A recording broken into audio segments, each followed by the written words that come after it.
नमो लोये सौहरिहन्ताणम् नमो लोये सौहृदानम् नमो लोये सौभागिर्यानम् नमो लोये सौज्यायानम् नमो लोये सौत्रिकालवती सावनम् ओंकारमिन्दु संयुक्त नित्यम् जायन्ति योगिनः कामदम् औषधम् च ओंकाराय नमो नमः मङ्गलम् भगवान् मङ्गलम् गौतमोऽग्नि मङ्गलम् कुन्कुण्डारि विजेन्द्रमोसुमङ्गलम् नमः समरिसाराय स्वानुभूत्या चकास्ते स्वभावाय भवाय सर्वाणां विभावनियुद्धनिदाता।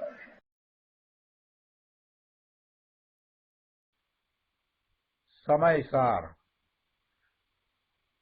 ભગવાન કુંકુંદાચાર્ય રચિત દ્રવ્યાનુયોગનો સર્વશ્રેષ્ઠ ગ્રંથ સમયસાર તથા ભગવાન અમૃતચંદ્રાચાર્ય રચિત સર્વશ્રેષ્ઠ ટીકા આત્મખ્યાતિ એનો સ્વાધ્યાય આપણે કરી રહ્યા છીએ.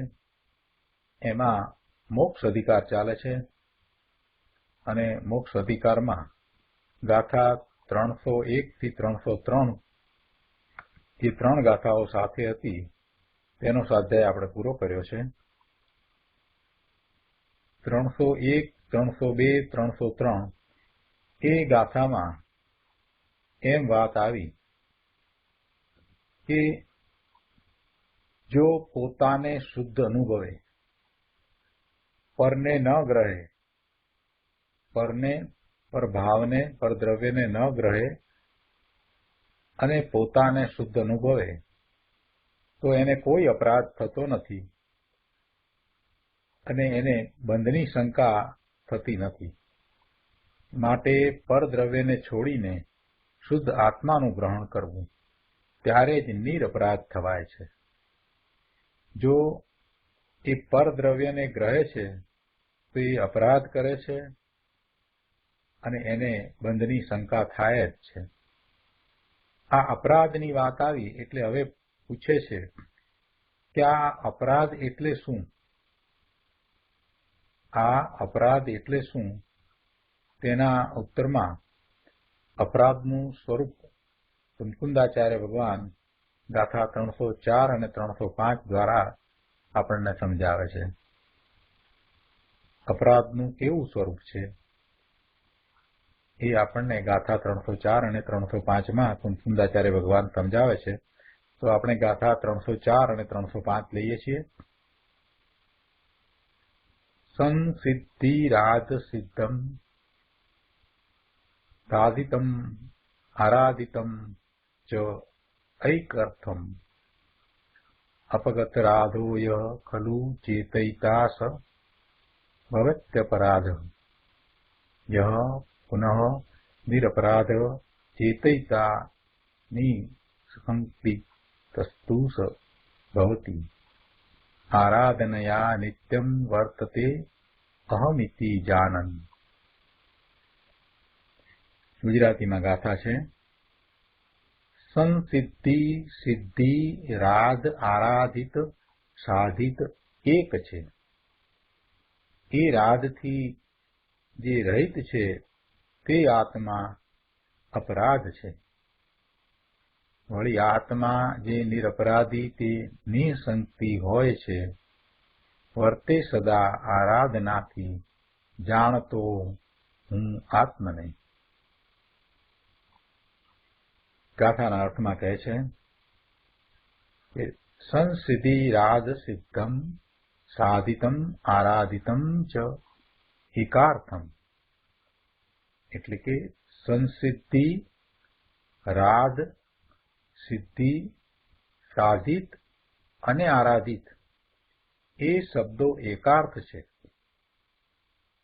ય ખલુ ચેતયિતા અપગતરાધ સ અપરાધ ભવતી, જે આત્મા અપગત રાગ અર્થાત રાગથી રહિત છે તે આત્મા અપરાધ છે. અહીંયા 304 ગાથામાં એમ કહ્યું કે જે આત્મા અપગત રાગ એટલે કે રાગથી રહિત છે તે આત્મા અપરાધ છે. રાગ શબ્દનો અર્થ છે આરાધના, પ્રસન્નતા, કૃપા, સિદ્ધિ, પૂર્ણતા, સિદ્ધ કરવું તે, પૂર્ણ કરવું તે. એટલે એવા રાધથી જે રહિત છે તે આત્મા અપરાધ છે. અને એ રાધ જેવા બીજા શબ્દ અહીંયા કયા કે સંસિદ્ધિ, રાધ, સિદ્ધિ, સાધિત અને આરાધિત એ શબ્દો એકાર્થ છે. મૂળ શબ્દ અહીંયા રાધ છે અને રાધ જેવા એ જ અર્થવાળા શબ્દો છે તે સિદ્ધિ છે, સંસિદ્ધિ, સાધિત અને આરાધિત છે. અને આ રાધ છે એ રાધ થી જે રહિત છે તે અપરાધ છે. એના પછીની ગાથામાં અહીંયા કે છે કે પુનઃ ય ચેતયિતા નિરપરાધ, વળી જે આત્મા નિરપરાધ છે સ તુ નિઃશંકી ભવતી, તે નિઃશંક હોય છે. અહમ ઇતિ જાનન આરાધના નિત્યમ વર્તતે. શુદ્ધ આત્મા તે જ હું છું એમ જાણતો થકો આરાધનાથી સદા વર્તે છે. કોણ? કે જે નિઃશંક છે, જે નિરપરાધ છે, તે આત્મા, શુદ્ધ આત્મા તે જ હું છું એમ જાણતો થકો આરાધનાથી સદા વર્તે છે. રાધ શબ્દ ને બરાબર અહીંયા સમજવાનો છે. અપરાધની વાત આપણે કરતા હતા, તો અપરાધ એટલે શું એવા પ્રશ્નોના ઉત્તર રૂપે આ બે ગાથાઓ કહેવામાં આવી. તો અપરાધ અથવા તો અપગત રાધ એનો અર્થ થાય છે કે જે રાધથી રહિત છે તે. પણ રાધ શું છે? રાધ એટલે આરાધના, રાધ એટલે સિદ્ધિ. રાધ એટલે આરાધના, રાધ એટલે સિદ્ધિ અથવા સાધન, એને રાધ કહ્યું છે. જે એ પ્રગટ કરે છે, સિદ્ધિ પ્રગટ કરે છે, અથવા તો જે સિદ્ધિ થાય છે એ સાધન, એ રાધ છે. એ રાધ છે. પરદ્રવ્યના પરિહારથી એવું રાધ પ્રગટ થાય છે.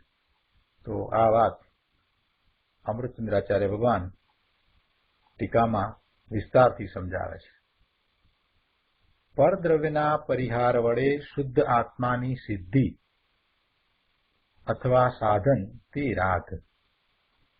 પરદ્રવ્યના પરિહાર વડે, પરદ્રવ્યને છોડવાથી, પરદ્રવ્ય તો છૂટા જ પડ્યા છે, પણ પરદ્રવ્યના લક્ષ્ય થતો ભાવ એટલે પરભાવ, એવા પરભાવને છોડવાથી. પરભાવને છોડવો એટલે શું?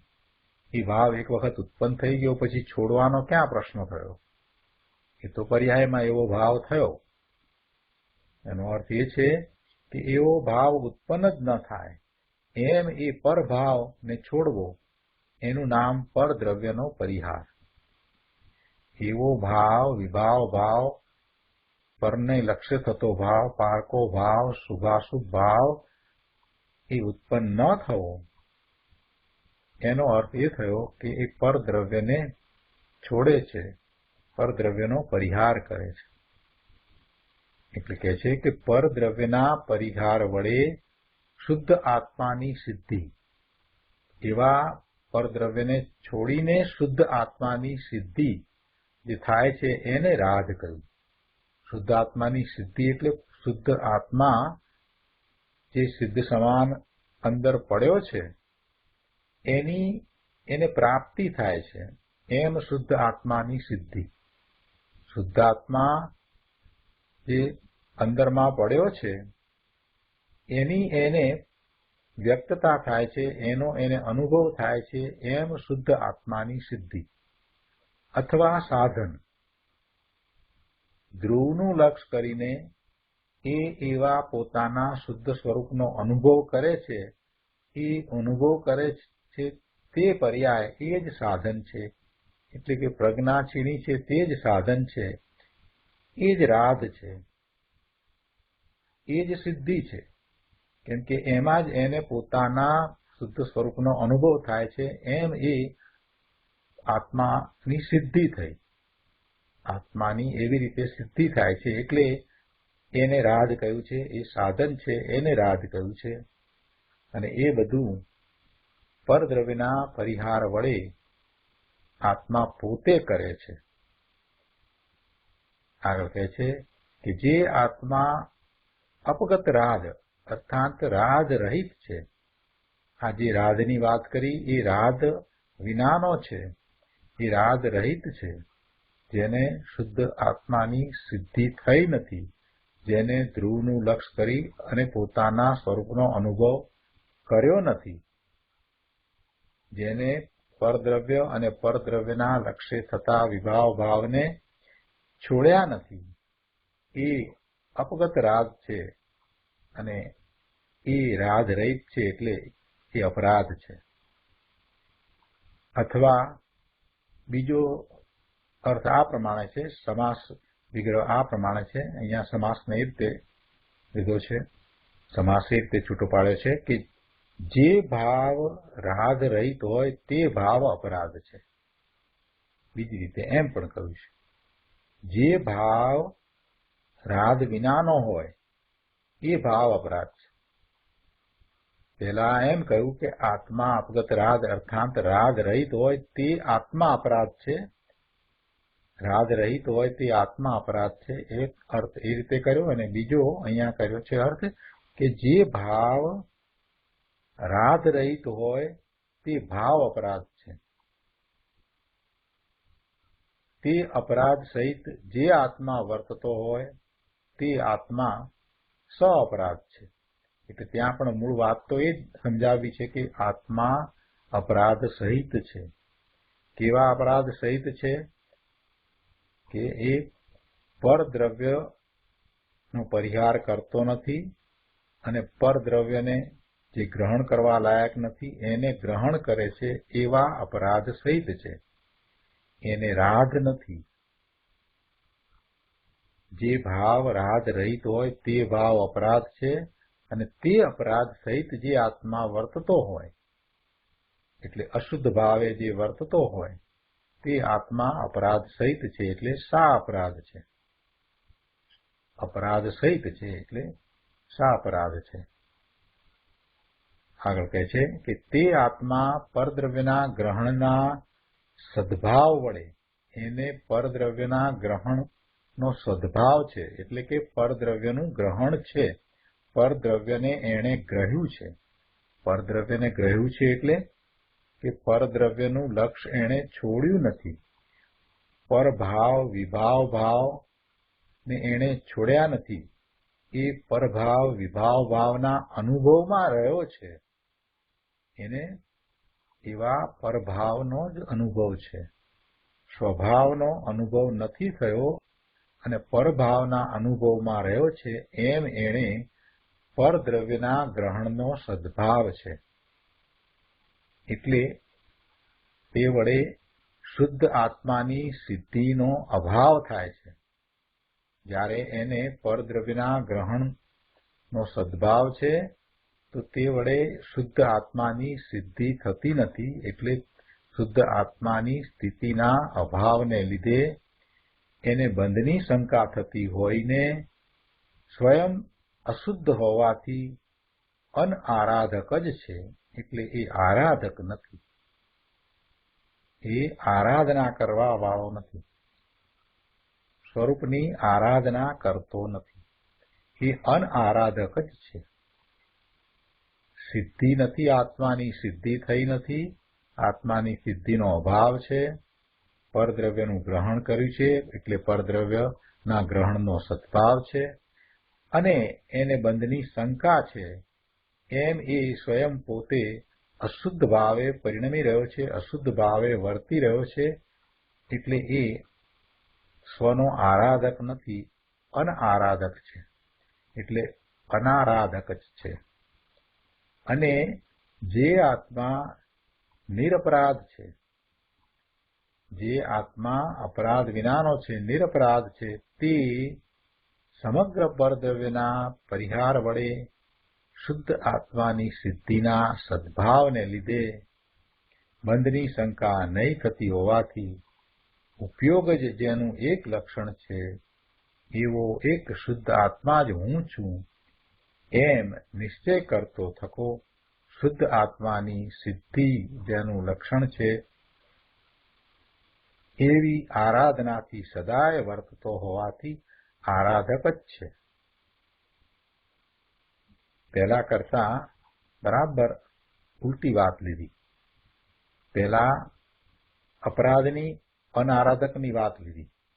એને અપરાધ છે, પરદ્રવ્યનું ગ્રહણ છે, એને બંધની શંકા થાય છે, શુદ્ધ આત્માની સિદ્ધિ થઈ નથી, એમ એ અનારાધક કીધો. અને એના પછીથી એનાથી વિપરીત ઊંધી વાત, એનાથી ઊંધું. શું ઊંધું કહ્યું? એનાથી ઊંધું કે જે આરાધક છે, જે આરાધક છે, જે પરદ્રવ્યના ગ્રહણને સ્થાને પરદ્રવ્યનો પરિહાર કરી ચૂક્યો છે, જેને આત્માની સિદ્ધિનો સદ્ભાવ છે અને બંધની શંકા નથી. એટલે બધી વાતને પહેલા કરતા વિપરીત લીધી. આ જે બીજી વાત કરી એ જ કરવા જેવું છે. પહેલા જે કહ્યું એ તો અપરાધ છે અને આ જે કહ્યું એ નિરપરાધ છે. એટલે અહીંયા એમ કહ્યું કે આત્મા નિરપરાધ ત્યારે છે કે જ્યારે એને સમગ્ર પરદ્રવ્યનો પરિહાર છે. સમગ્ર પરદ્રવ્યના પરિહાર વડે શુદ્ધ આત્માની સિદ્ધિ. જો સમગ્ર પરદ્રવ્યના પરિહાર દ્વારા શુદ્ધ આત્માની સિદ્ધિ છે એમ કહેવું એ પણ વ્યવહાર નહીંનું કથન છે. ખરેખર તો એનું લક્ષ્ય શુદ્ધ આત્મા તરફ થયું છે. એટલે પછી એવા પરદ્રવ્યના ભાવ, પરભાવ, વિભાવ ભાવ એને ઉત્પન્ન થતા જ નથી. પણ અહીંયા બંને વાત અસ્થિતિ ને નાસ્તિથી સાથે જણાવવી છે ને, એટલા માટે પહેલા નાસ્તિથી કહ્યું, એની સાથે અસ્થિતિ પણ કહ્યું. નાસ્તિથી એમ કહ્યું કે સમગ્ર પરદ્રવ્યનો પરિહાર, અને પછી આગળ કહ્યું કે ના વડે શુદ્ધ આત્માની સિદ્ધિનો સદ્ભાવ. સમગ્ર પરદ્રવ્યને છોડે છે તો એ જ્યારે સમગ્ર પરદ્રવ્યને છોડે છે ત્યારે એ પોતાના સ્વરૂપને ગ્રહે છે તો જ એ સમગ્ર પરદ્રવ્ય છૂટે છે. બીજી કોઈ રીત જ નથી. પરભાવને જેણે છોડવા છે એને પોતાના સ્વરૂપનો આશ્રય કરવો જ રહ્યો, એ સિવાય બીજો કોઈ રસ્તો નથી, બીજો કોઈ માર્ગ નથી.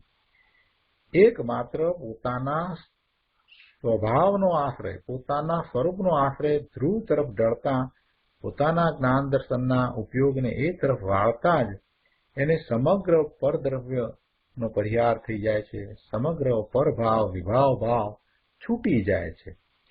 એટલે એમાં એ બે વાત સાથે જ આવી જાય છે. સમગ્ર પરદ્રવ્યના પરિહાર વડે શુદ્ધ આત્માની સિદ્ધિ. શુદ્ધ આત્માની સિદ્ધિ એ રીતે થાય છે એમ શુદ્ધ આત્માની સિદ્ધિનો એને સદ્ભાવ છે. તેથી હવે એને બંધની કોઈ શંકા જ નથી, એને અપરાધ નથી, એટલે બંધ થવાનો કોઈ પ્રશ્ન નથી, એવી કોઈ એને શંકા થતી નથી. અને એમ ઉપયોગ જ જેનું એક લક્ષણ છે એવો એક શુદ્ધ આત્મા જ હું છું એમ નિશ્ચય કરે છે. અને એમ નિશ્ચય કરતો થકો શુદ્ધ આત્માની સિદ્ધિ જેનું લક્ષણ છે એવી આરાધનાથી સદાય વર્તતો હોવાથી એ આરાધક જ છે. કોણ આરાધક છે? કોણ આરાધક છે? કે જે પોતે હું એક શુદ્ધ આત્મા જ છું એમ નિશ્ચય કરતો જેનું લક્ષણ શુદ્ધ આત્માની સિદ્ધિ છે એવા ભાવથી વર્તતો જે આરાધના કરે છે તે આરાધક છે. પરદ્રવ્યનો પરિહાર કરીને, સમગ્ર પરદ્રવ્યોને છોડીને આત્માની સિદ્ધિનો સદ્ભાવ વર્તે છે ત્યારે એને બંધની શંકા થતી નથી. અને એ વખતે એનો ઉપયોગ ધ્રુવ તરફ ઢળ્યો છે ધ્રુવનું એણે લક્ષ કર્યું છે, એટલે પોતે પોતાને એક શુદ્ધ આત્મા જ હું છું. જેનું લક્ષ કર્યું છે એ જ હું છું. ધ્રુવ તરફ એના જ્ઞાન દર્શનના ઉપયોગ ઢળ્યા છે, એનું લક્ષ કર્યું છે, એટલે એવો શુદ્ધ આત્મા જ હું છું એમ નિશ્ચય કરતો થકો શુદ્ધ આત્માની સિદ્ધિ કરે છે. અને એ શુદ્ધ આત્માની સિદ્ધિ જેનું લક્ષણ છે એવી આરાધના એને હોય છે. એવી આરાધના કરનારો છે એ આરાધક છે. શુદ્ધ આત્માની જે સિદ્ધિ કરે છે, હું શુદ્ધ છું એમ આત્માની સિદ્ધિ કરે છે. હું શુદ્ધ આત્મા જ છું એમ એ પોતે પોતાની પ્રાપ્તિ કરે છે, પોતાની સિદ્ધિ કરે છે, પોતાને સિદ્ધ કરે છે, પોતાને પ્રગટ કરે છે, પોતાને અનુભવે છે. હું એક શુદ્ધ આત્મા જ છું એમ એ પોતે પોતાને પ્રગટ કરે છે, સિદ્ધ કરે છે. એવી આરાધના, અને એવી આરાધનાથી એ સદાય વર્તો હોવાથી આરાધક જ છે. ઘણી સરસ વાત આવી, અને આ વાતનો ગુરુદેવે બહુ સરસ વિસ્તાર કર્યો છે. આપણે ભાવાર્થ પછી ગુરુદેવના પ્રવચનમાંથી એ વાતને પણ લઈએ. અહીંયા ભાવાર્થમાં પંડિતજી સમજાવે છે કે સંસિદ્ધિ, રાધ, સિદ્ધિ, સાધિત અને આરાધિત એ શબ્દોનો અર્થ એક જ છે. અહીં શુદ્ધ આત્માની સિદ્ધિ અથવા સાધનનું નામ રાધ છે. શુદ્ધ આત્માની સિદ્ધિ કહો કે સાધન કહો, એ રાધ છે. જેને તે રાધ નથી તે આત્મા અપરાધ સહિત છે, એટલે સાપરાધ છે. અને જેને તે રાધ છે તે આત્મા નિરપરાધ છે. આત્માની સિદ્ધિ જેને છે એને રાધ છે, અને એ નિરપરાધ છે. પરંતુ જેને એ રાધ નથી તે અપરાધ સહિત છે, એટલે સા અપરાધ છે. એટલે સાપરાધ છે તેને બંધની શંકા થાય છે કે પોતે બંધાશે. જે અપરાધ સહિત છે એને બંધની શંકા થાય છે કે પોતે બંધાશે. માટે તે સ્વયં અશુદ્ધ હોવાથી અનારાધક છે. અપરાધ સહિત છે, આત્માની સિદ્ધિ થઈ નથી, એટલે એ અશુદ્ધપણે વર્તતો એ આરાધક નથી, એટલે અનારાધક છે. અને એનાથી ઉલટું જે નિરપરાધ છે તે નિશંક થયો છે, એને કોઈ શંકા નથી કે પોતે બંધાશે. અને એ પોતે પોતાના જ્ઞાન દર્શનના ઉપયોગને પોતાના સ્વરૂપ તરફ વાળે છે, એટલે પોતાના ઉપયોગમાં લીન હોય છે. પોતાના જ્ઞાન દર્શનના ઉપયોગને પોતા તરફ વાળે છે, સ્વ તરફ વાળે છે, ઉપયોગને સ્વ તરફ વાળે છે, એમાં એ લીન છે. એને બંધની શંકા થતી નથી. માટે શુદ્ધ આત્મા તે જ હું છું એમ એ નિશ્ચયપૂર્વક વર્તે છે. અને એ જ સમ્યક દર્શન, સમ્યક જ્ઞાન, ચારિત્ર અને તપના એક ભાવરૂપ નિશ્ચય આરાધનાનો આરાધક જ છે. કોણ આરાધક છે એની પણ વાત કરી. રાધ શું છે એ પણ કહ્યું, અપરાધ શું છે એ પણ કહ્યું, અને કેવી રીતે એ આત્માની સિદ્ધિ કરે છે એ પણ કહ્યું. બધી વાત એક સાથે કહેવામાં આવી. હવે આનો વિસ્તાર કરીએ તો આપણને પ્રયોજનભૂત વાત મળે, અને સાથે ને સાથે એ ભાવની ઊંડી સમજ મળે. તો એ માટે આપણે પૂજ્ય ગુરુદેવ કાંજી સ્વામીનું આ ગાથાઓ ઉપરનું ભાવવાહી પ્રવચન લઈએ. પ્રવચન રત્નાકર, ભાગ 8મો, પાના નંબર 481, ગાથા 304, 305 ટીકા ઉપરનું પ્રવચન. પરદ્રવ્યના પરિહાર વડે શુદ્ધ આત્માની સિદ્ધિ અથવા સાધન તે રાધ. ટીકાની આ વાતને સમજાવતા ગુરુદેવ કહે છે, જોયું, પરદ્રવ્યના પરિહાર વડે એટલે કે રાગ આદિ પરભાવને છોડીને, એ પરભાવ પછી ચાહે તો દયા દાન વ્રતના પુણ્યભાવ હો તો પણ તે પરદ્રવ્ય છે, પરભાવ છે, અને અશુભ ભાવ હો તો પણ એ પરદ્રવ્ય છે, પરભાવ છે. પરનું લક્ષ કરતા થતા જે ભાવ છે એ બધા પરભાવ છે, એ પારકા છે, એ પોતાના નથી. તો એવા પરભાવને છોડીને, એટલે પરદ્રવ્યના પરિહાર વડે, અહીં કહે છે કે એ પુણ્ય પાપના સર્વ પરભાવોને છોડીને એક ચિદાનંદ ઘન પ્રભુ આત્માની દ્રષ્ટિ, એનું જ્ઞાન અને એમાં રમણતા થવી, તે શુદ્ધ આત્માની સિદ્ધિ છે. આત્માની સિદ્ધિની વાત કરીએ તો આત્માની સિદ્ધિ કયા પ્રકારે છે? તો કે એવા સર્વ વિભાવ ભાવ, પરભાવ, એવા પરદ્રવ્યનું લક્ષ છોડીને, એમાં પોતાપણું છોડીને, એમાં એકત્વ છોડીને, એમાં ઇષ્ટબુદ્ધિ છોડીને, એ સર્વભાવોથી મુક્ત થઈને પોતે પોતાના સ્વરૂપ તરફ વળે છે, ત્યારે એ પરભાવોને છોડ્યા છે એમ કહેવાય. ત્યારે એ પરદ્રવ્યનો પરિહાર કર્યો છે એમ કહેવાય.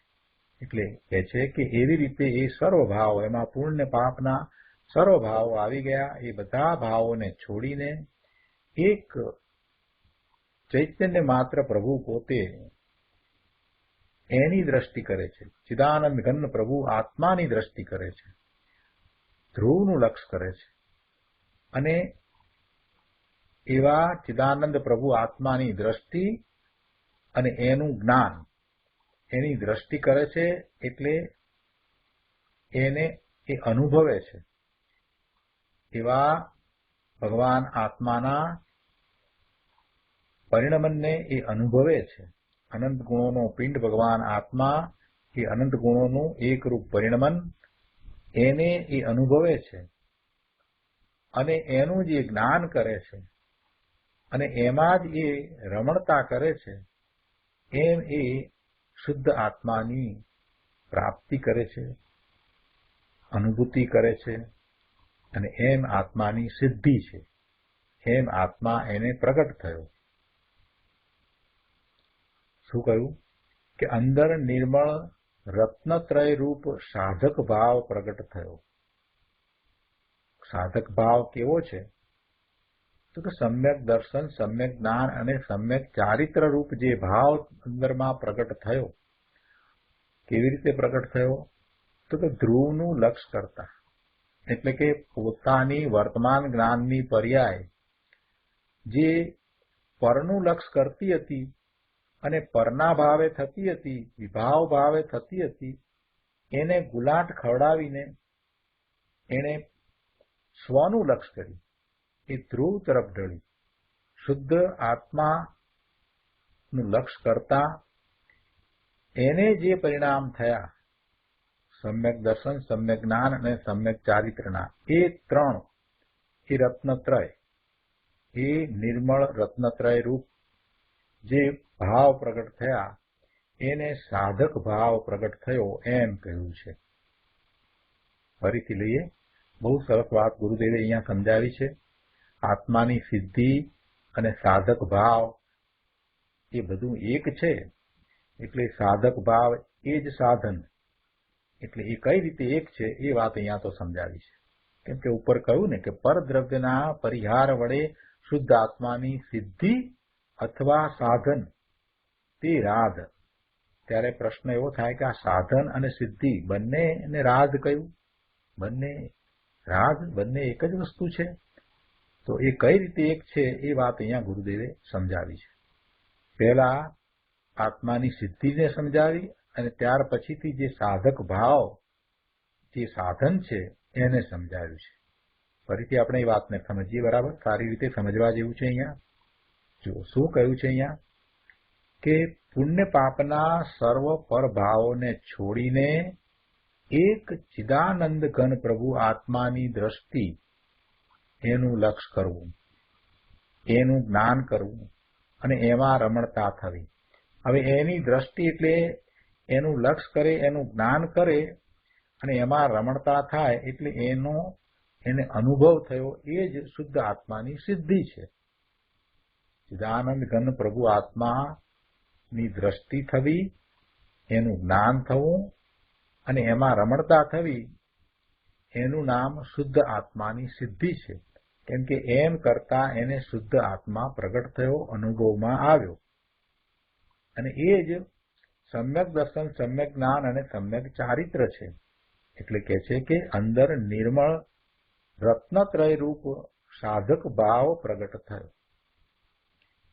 સમ્યક દર્શન, સમ્યક જ્ઞાન અને એ રમણતા રૂપ ચારિત્ર, એ નિશ્ચય ચારિત્ર, એ ભાવ એ સાધક ભાવ કયો. એ જ સાધન.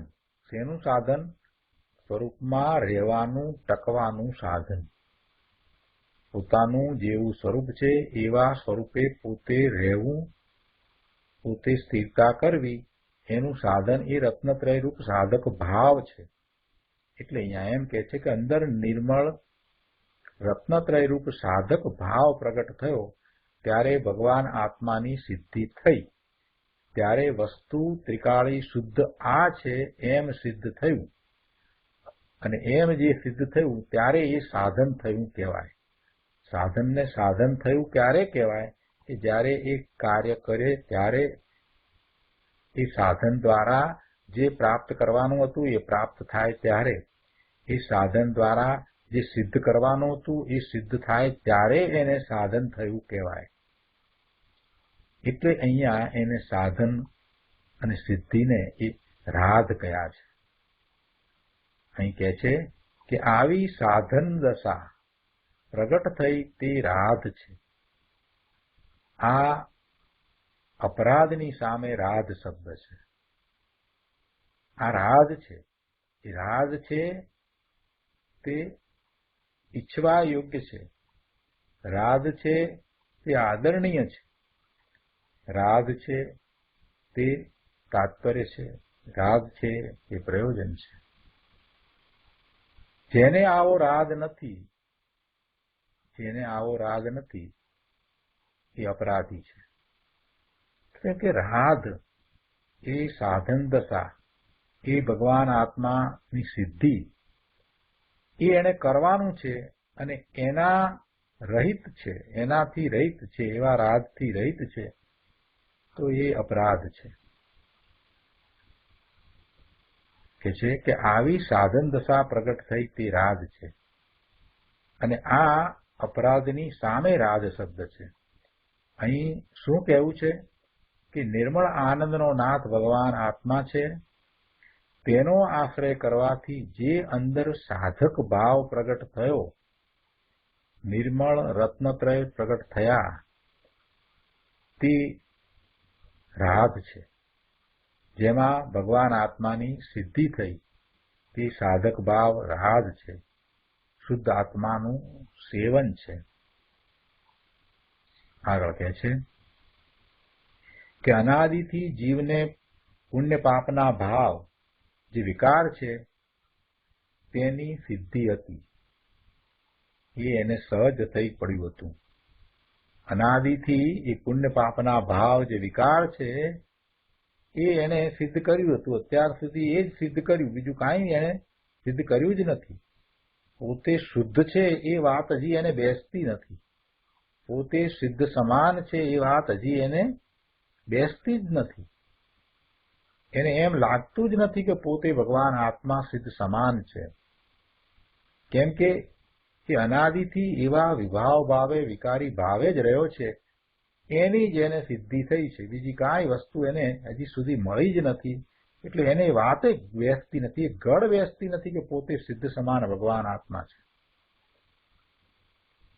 પેલો રાજકુમાર એ તો એની માતા પાસે જયારે સાંભળે છે કે ભીલ નથી અને રાજાનો પુત્ર છે, રાજકુમાર છે અને પાસેનું રાજ્ય છે એ એના પિતાનું છે, એટલી વાત સાંભળે છે, ત્યાં એ ભીલ હોવાના બધા ભાવોને ખંખેરી નાખી એને ઉભો થઈ જાય છે. અરે હું તો રાજકુમાર, હું કાંઈ ભીલ નથી.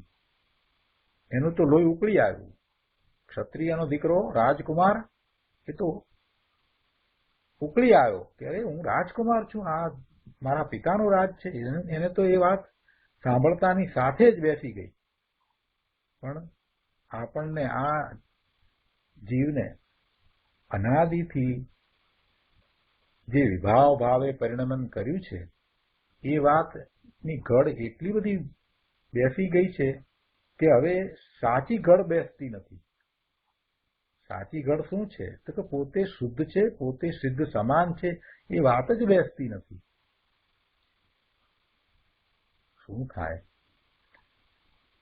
મહાપુરુષો તો કરુણા કરી અને આપણને માર્ગ દર્શાવે, પરંતુ આપણે એને અપનાવીએ નહીં તો પછી શું થાય?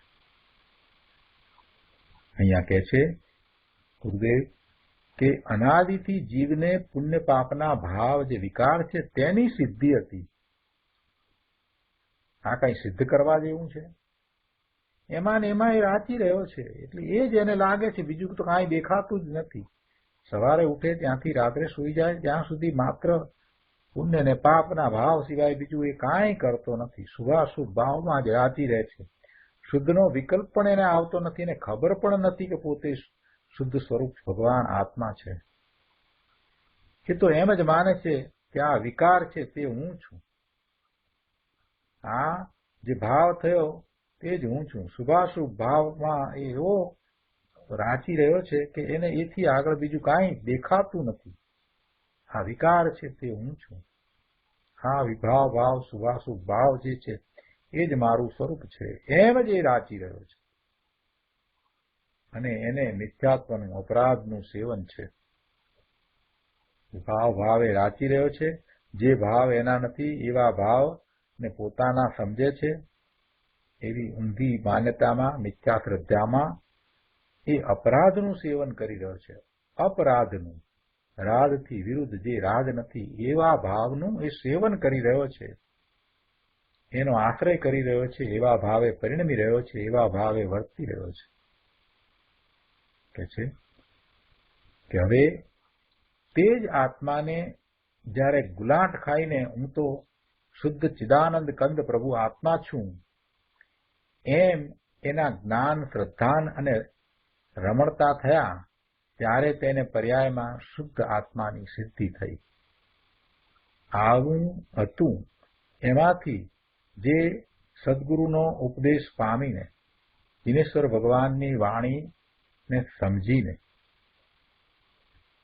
શાસ્ત્રોમાં આવતી વાતને યથાર્થ રૂપથી ગ્રહણ કરીને જે ગુલાટ ખાય છે, ગુલાટ ખાય છે એટલે કે પોતે વિભાવ ભાવે હતો, પરભાવે હતો, પરભાવને પોતાના માનતો હતો, એને છોડીને પેલા રાજકુમારની જેમ, અરે આ હું નહીં, હું ભીલ નહીં, હું રાજકુમાર, એવી રીતે જે ગુલાટ ખાય છે કે આ પરભાવ ને વિભાવ ભાવ મારું સ્વરૂપ નહીં, એ હું નહીં, હું તો શુદ્ધ ભાવ છું.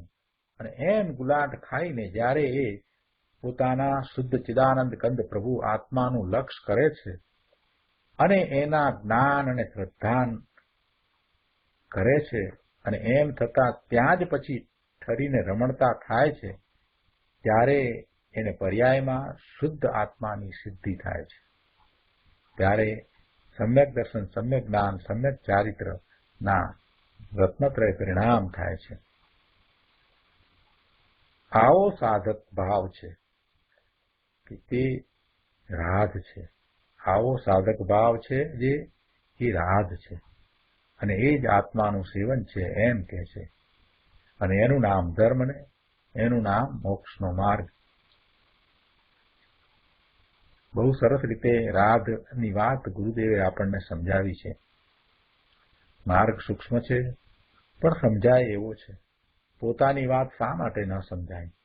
આ જીવ પૂર્વે ભગવાનના સમોસરમાં જઈ આવ્યો છે, એટલે જ એને આ રુચિ છે, એટલે જ એને આ શાસ્ત્રનો અભ્યાસ ગમે છે, એટલે જ આ વાત એને બેસે છે.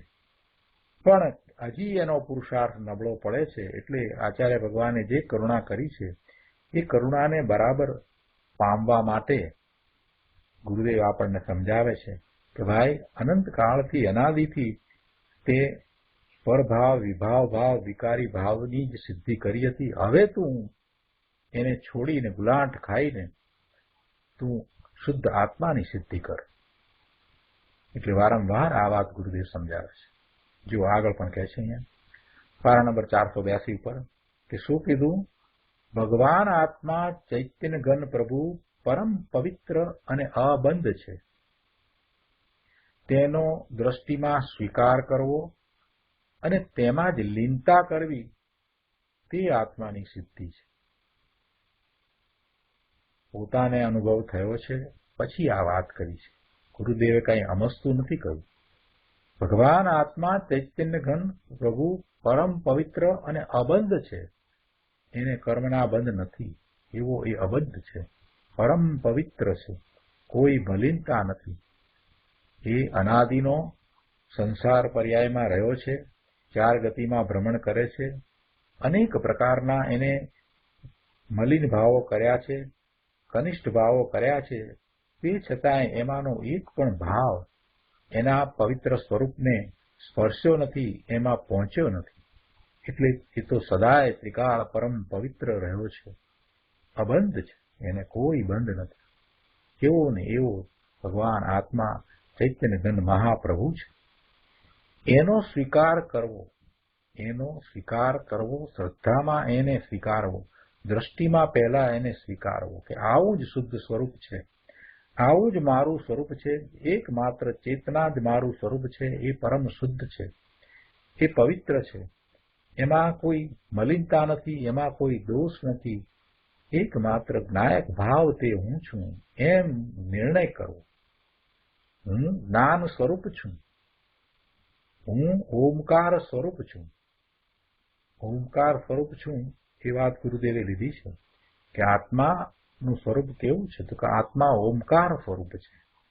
અને એટલે તો તીર્થંકર ભગવાનને દિવ્ય ધ્વનિમાં ઓમ નીકળે છે, એ ઓમકાર ધ્વનિ નીકળે છે. એટલે જ્યારે આપણે મનન મંથન ચિંતન કરતા હોઈએ, દ્રવ્યસૃતનો આવો અભ્યાસ કરતા હોઈએ, શાસ્ત્રનો અભ્યાસ કરતા હોઈએ, અને પછી એમ કરતા અંદરમાં જવાય તો એવો વિકલ્પ રાખવો, હું ઓમકાર સ્વરૂપ છું. હું જ્ઞાન સ્વરૂપ કહો કે ઓમકાર સ્વરૂપ કહો, બંનેનો અર્થ એક જ છે. એટલે હું ઓમકાર સ્વરૂપ છું કરી અને ઓમ નો વિચાર કરવો, ઓમ માં એકાગ્રતા કરવી, એકમાત્ર ઓમમાં એકાગ્રતા કરવી. એ સહેલો રસ્તો છે. ઓમ દ્વારા જે ધ્યાન કરવાની પ્રક્રિયા આપણે જે બતાવી છે, એક વિકલ્પને ગ્રહણ કરવાની, એ ઘણી લાભદાયી છે.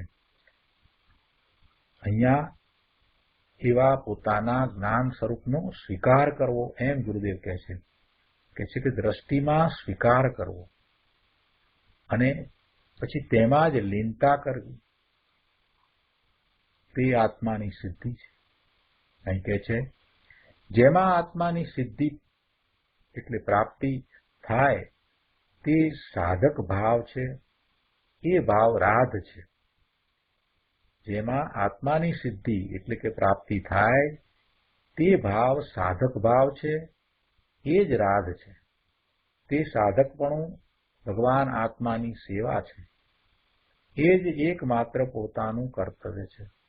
એ જ એ કરી શકે છે, એ સિવાય બીજું કાંઈ કરી શકતો પણ નથી. એ જ એનો સ્વભાવ છે, એ જ એને કરવાનું છે. આગળ કહે છે કે લોકો તો જન સેવા તે પ્રભુ સેવા એમ કહે છે ને,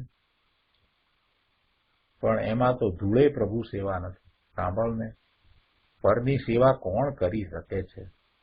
જન સેવા એટલે બીજાની સેવા, અને બીજાની સેવા એટલે પ્રભુની સેવા. અરે ભાઈ, કોઈ કોઈની સેવા કરી શકતું જ નથી. આ પોતાનું શરીર છે, જેને પોતાનું માન્યું છે, એ પણ એનાથી જુદું છે, અને એના કાર્યો પણ એ કરી શકતો નથી. આ હાથ પગ હલે છે, આંગળી ઊંચી નીચી થાય છે, એ ક્રિયા કઈ આત્માની છે? આત્મા એ કરી શકે છે? એ આત્માનું કાર્ય નથી. તો પછી બીજાના પરના કાર્યો એ ક્યાંથી કરે? એક અહીંયા સરસ વાત કરી છે, આપણે લઈએ ગુરુદેવે કેટલીક વખત ઉદાહરણને એવી વાત કરે છે કે જેમાંથી આપણને પ્રેરણા મળે. ગુરુદેવની એક સરસ વાત કરી છે કે ચાલતી મોટર દોડતી હોય કાર, તો એને આમ હાથથી પકડીને અટકાવી દે એવો એક પહેલવાન થઈ ગયો. અત્યાર સુધી ગામા પહેલવાનની આ વાત છે કદાચ. એવું બળ હતું એક પહેલવાનમાં, અને તેને એનું અભિમાન ઘણું હતું કે હું અટકાવી દઉં. પરંતુ એ જ પહેલવાન જ્યારે મરણ પથારીએ પડ્યો ત્યારે શરીર પર બેઠેલી માખીને ઉડાડવાની એની શક્તિ ન હતી. એની એક વખત એવી શક્તિ હતી કે ચાલતી દોડતી મોટરને અટકાવી દે. તો શું એ શક્તિ એની આત્માની હતી? એ આત્મા એ કામ કરતો હતો, એનો એ જ આત્મા હતો. પણ પછી માખી ઉડાડી શકતો ન હતો. આત્મા તો એ જ હતો. જો આત્મા કરી શકતો હોય તો પછી કેમ નહોતો કરી શકતો? એ આત્મા બદલાઈ ગયો? આપણે જરાક વિચાર કરવાની જરૂર છે. થોડાક તર્ક દ્વારા સમજીએ ને તો બધું સમજાય એવું છે કે એ કાર્ય એનું આત્માનું હતું જ નહીં. એ કાર્ય એ વખતે પણ શરીરનું હતું અને પછી પણ શરીરનું જ રહ્યું છે. એ શરીરના કાર્યને આત્મા ક્યારેય કરતો નથી. માખી ઉડાડવાનો એને ભાવ નહીં થતો હોય, માખી જયારે હેરાન કરતી હોય તો ઉડાડવાનો ભાવ નહીં થતો હોય, પણ એ કરી નહોતો શકતો. આપણે ક્યારેય ઈચ્છીએ છીએ કે આ શરીરમાં રોગ આવે, આ શરીરમાં ઘડપણ આવે, આ શરીરમાં અશક્તિ આવે, આ શરીરમાં એવી નબળાઈ આવે કે આપણે હાલી ચાલી શકીએ નહીં, દોડી શકીએ નહીં, એવું આપણે ઈચ્છીએ છીએ. છતાં એવું બધું થાય છે. આપણે તો એમ જ ઈચ્છીએ છીએ કે આપણે 25 વર્ષના યુવાન હોઈએ અને બરાબર શક્તિશાળી હોઈએ, એવું જ ઈચ્છીએ છીએ. પણ એમ થતું નથી. આત્મા ને એની સાથે ખરેખર કાંઈ સંબંધ નથી. શરીરના કાર્યો અને શરીરના ફેરફારો એ એને કારણે થાય છે. શરીરની જડની ક્રિયા કોણ કરે? આત્મા કંઈ એનું કાર્ય કરે નહીં. આત્મા પોતાનું કાર્ય કરે. આ નકામાનો અભિમાન કરે કે મેં આ કર્યું, મેં આ કર્યું. બાકી દેહ, વાણી ઇત્યાદિ જડની ક્રિયા આત્મા કરી શકતો જ નથી. આ વાણી પણ અહીં આત્મા કરતો નથી. એ થવાની છે, તે એના કાળે જે થાય છે તે થાય છે. આત્માને એની સાથે શું સંબંધ? કાંઈ સંબંધ નથી. છતાં પણ એમાં એ અભિમાનમાં એ જીવન પૂરું કરે. અને એમાં તો એને બંધની સિદ્ધિ થાય, એટલે કે કર્મનો બંધ પડે. એ બંધનો ભાવ છે. એ બંધનો ભાવ છે. ગુરુદેવ કહે છે કે ભાઈ પર તરફના લક્ષવાળા ભાવો, એ ચાહે તો હિંસા આદિ પાપના હો કે અહિંસા આદિ પુણ્યના હો, એ સર્વ ભાવો એ પરભાવો છે, એ વિભાવ ભાવ છે. અને એવા ભાવે થવું એ અપરાધ છે. પુણ્યના ભાવો પણ અપરાધ જ છે. અને તે ભાવો એ બંધ સાધક છે. બંધ સાધક છે એટલે બંધની સાધે છે. એ બંધનું કારણ છે. એ ભાવો દ્વારા બીજું કાંઈ સધાતું નથી. બંધ સધાય છે, એનાથી બંધ પડે. એટલે એવા ભાવોનું સેવન કરે તે બંધનું જ સેવન કરે છે. અને તેને સંસારની જ સિદ્ધિ થાય છે. એને સંસાર જ પ્રાપ્ત થાય છે. જે આવા પુણ્ય પાપના ભાવોને આરાધે છે, પુણ્યના ભાવોને આરાધે છે, તો પણ એ ભાવ તો બંધ ભાવ છે. એના દ્વારા બંધની સિદ્ધિ થાય, એટલે સંસારની પ્રાપ્તિ થાય, બીજું કાંઈ થાય નહીં. ગુરુદેવ કરુણા કરીને કહે છે કે ભાઈ, રાગનું સેવન તે સંસારની જ સિદ્ધિ છે. અને આવું યથાર્થ જાણીને જે સમસ્ત પરભાવોથી વિમુખ થઈને, સમસ્ત પરભાવો તરફ પીઠ કરીને એનું લક્ષ છોડી નહીં, એના તરફ દ્રષ્ટિ પણ નહીં કરી, સમસ્ત પરભાવોથી વિમુખ થઈને આત્મસન્મુખ થાય છે, ભગવાન આત્માના નિર્મળ જ્ઞાન શ્રદ્ધાનને અંતર રમણતારૂપ ચારિત્ર પ્રગટ કરે છે, તેને આત્માની સિદ્ધિ એટલે આત્માની પ્રાપ્તિ થાય છે, આત્માનો અનુભવ થાય છે. આવી વાત છે. છેલ્લા પેરેગ્રાફમાં કહે છે કે જુઓ, ઉપર સૌધર્મ દેવલોક છે, તેમાં 32 લાખ વિમાન છે. પ્રત્યેક વિમાનમાં અસંખ્ય દેવ છે. તેનો સ્વામી સક્રેન્દ્ર છે, ઇન્દ્ર છે. તે 3 જ્ઞાનનો ધારક સમકીતી આત્મજ્ઞાની છે. મતિ, શ્રુત અને અવધિ જ્ઞાન. એમ એ 3 જ્ઞાનનો ધારક સમતિથી આત્મજ્ઞાની ઇન્દ્ર શક્રેન્દ્ર છે. તે એક અવતારી અર્થાત હવે પછી એક ભાવ કરીને, એટલે હવે પછી એનો મનુષ્યનો ભાવ થશે અને એ મનુષ્યના ભાવમાં એ મોક્ષે જશે. એ મનુષ્યના ભાવમાં એ મુનિ થશે અને પછી 7મા ગુણસ્થાનની દશા પ્રાપ્ત કરી, શ્રેણી ચડી, કેવળ જ્ઞાન પ્રગટ કરી અને આયુષ પૂરું થતા મોક્ષે જશે. અને તેની પત્ની ઇન્દ્રાણી, સચી ઇન્દ્રાણી છે, એ પણ એકાવતારી છે. પણ એ સચી ઇન્દ્રાણી જ્યારે ઉત્પન્ન થઈ, દેવલોકમાં જ્યારે ઉત્પન્ન થઈ ત્યારે એ મિથ્યા દ્રષ્ટિ હતી. જુઓ, સમ્યક દર્શન થયા પછીથી જે દેવ થાય ને, પછીથી જો આયુષનો બંધ પડે ને, તો સ્ત્રીની પર્યાય ન હોય, અહીંયા સતી છે એ પણ એકાવતારી છે ઇન્દ્રાણી, પણ જ્યારે એ ઉત્પન્ન થઈ ત્યારે મિથ્યા દ્રષ્ટિ હતી ને પછી એને સમ્યક દર્શન થયું છે. એટલે કહે છે કે પરંતુ તે ઇન્દ્ર સાથે ભગવાનની વાણી સાંભળવા જતી, ત્યાં તેને અંતર સ્વભાવનો આશ્રય થવાથી આત્મજ્ઞાન થયું અને એ સમ્યક દ્રષ્ટિ થઈ અને હવે એની ઘણી ઊંચી દશા છે. પણ દેવલોકમાં 4થા ગુણસ્થાનથી આગળ પછી ચારિત્રનો પુરુષાર્થ થઈ શકતો જ નથી. એટલે હવે આ ભાવ પછીથી જે ભાવમાં એ મનુષ્ય થશે ત્યારે એ પણ મુનિ થશે, એની પર્યાય પછી પુરુષની હશે અને એ પણ મુનિ થઈ અને કેવળ જ્ઞાન પ્રગટ કરી અને મોક્ષે જશે.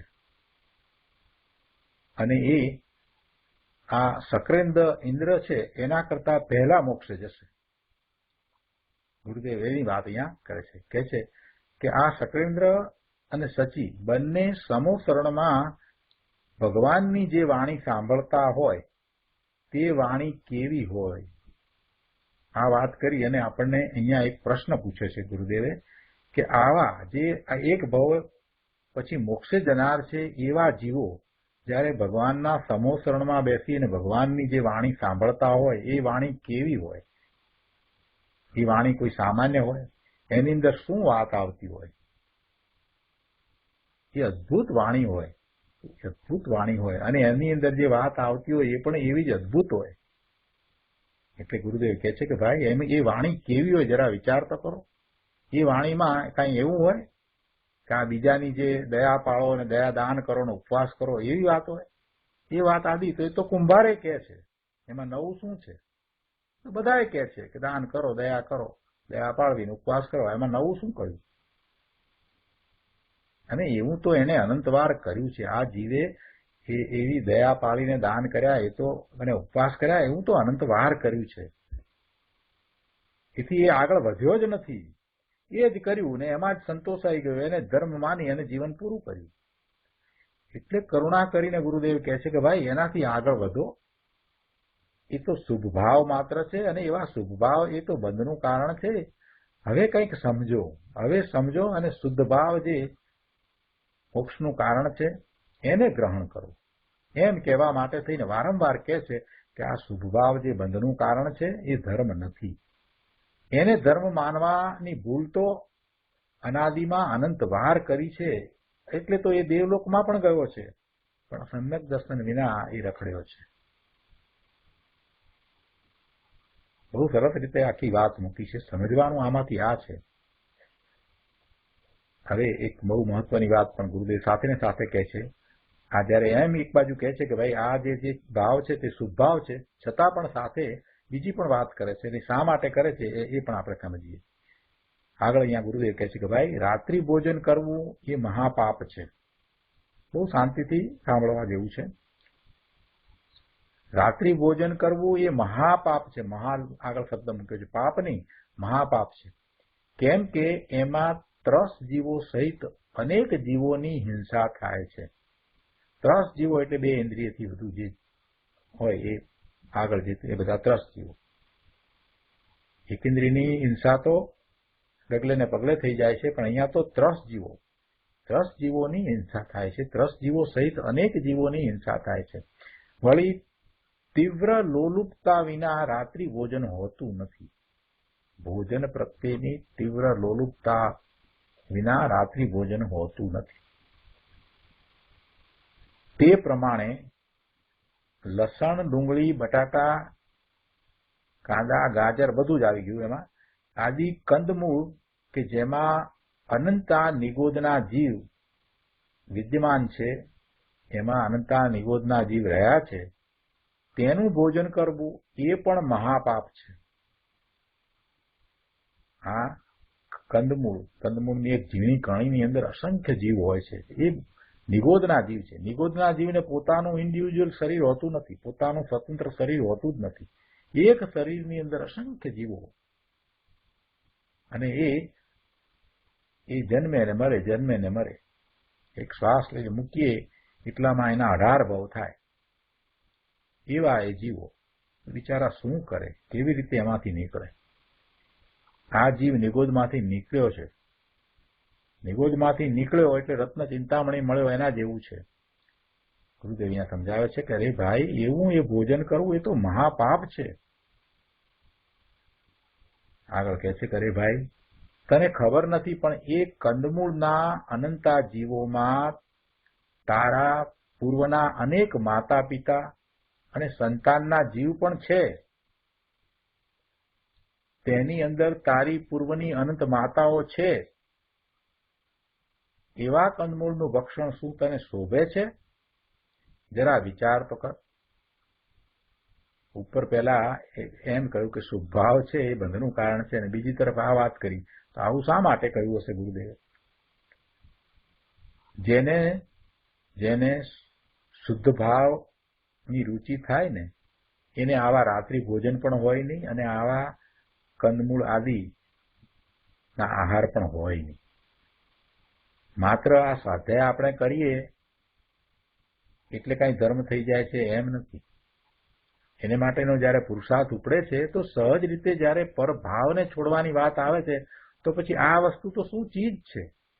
આ કંદમૂળ આદિ તો શું ચીજ છે? એ તો છૂટી જ ગયા હોય. એ તો એને છૂટેલા હોવા જ જોઈએ. રાત્રિ ભોજનનો તો એને વિકલ્પ આવવો ના જોઈએ. રાત્રિ ભોજન તો લોલુપતા વિના થતું જ નથી. એવી લોલુપતા પડી હોય એને શુભભાવે નથી થતા. એ તો અશુભમાં જ રહ્યો છે. અહીંયા તો શુભને છોડવાની વાત કરીએ છીએ, અને ત્યાં તો હજી અશુભને છોડ્યું નથી. ગુરુદેવ એમ કે છે અહીંયા કે જરા વિચાર તો કર. અહીં કહે છે કે એ સર્વ હિંસાના ભાવ તો અપરાધ અને પાપ છે જ, પણ એની દયા પાળવાનો જે શુભ રાગ, જે શુભ ભાવ થાય છે, એ પણ છોડવાની વાત છે. એ પણ અપરાધ છે, એ પણ ગુનો છે. તું તો હજી અશુભમાં પડ્યો છે. હજી તો તને રાત્રિ ભોજનની રુચિ છે, અને તને હજી તો કાંદા, બટાકા અને ડુંગળી ખાવા છે. અરે રે, તું ક્યાં જઈશ ભાઈ? બહુ સરસ વાત ગુરુદેવ મૂકી છે કે આપણે ધ્યાન નથી રાખતા, આપણે યત્નાપૂર્વક રહેતા નથી. આ બેકયાર્ડની અંદર ઘાસ કપાય છે, આ ઘાસ કપાય છે, અને આપણને દુઃખ નથી થતું, એવી જડતા આપણે આ સ્વાધ્યાય કરનારને આવું હોય.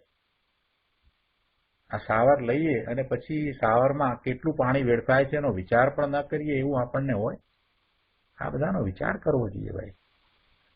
એટલે આ વાત કરી છે. તો આજનો સ્વાધ્યાય આપણે અહીંયા સુધી રાખીએ છીએ.